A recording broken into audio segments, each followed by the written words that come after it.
نمرود کی داستان تاریخ کے ان عبرت ناک واقعات میں سے ہے جو انسان کو غرور و تکبر کے انجام کی یاد دلاتے ہیں۔ نمرود بابل کا ایک جابر اور ظالم بادشاہ تھا۔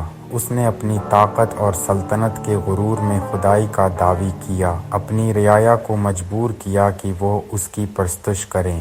وہ کہتا تھا کہ زندگی اور موت میرے اختیار میں ہے، جسے چاہوں قتل کر دوں، جسے چاہوں زندہ چھوڑ دوں۔ لیکن اللہ نے اس کے غرور کو رسوا کرنے کے لیے اپنے نبی حضرت ابراہیم کو کھڑا کیا۔ حضرت ابراہیم نے توحید کی دعوت دی اور کہا کہ میرا رب وہ ہے جو زندگی دیتا ہے اور موت دیتا ہے، جو سورج کو مشرق سے نکالتا ہے۔ نمرود نے اپنی جھوٹی خدائی جتائی، مگر جب ابراہیم نے کہا کہ اگر تو خدا ہے تو سورج کو مغرب سے نکال، تو وہ لاجواب ہو گیا۔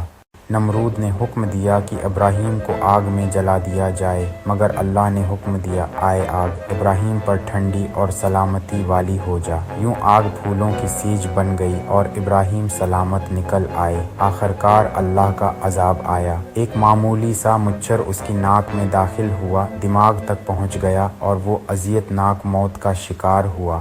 نمرود کی یہ کہانی انسان کو یہ سبق دیتی ہے کہ طاقت اور غرور کا انجام رسوائی ہے، جبکہ توحید اور ایمان ہمیشہ سرخرو رہتے ہیں۔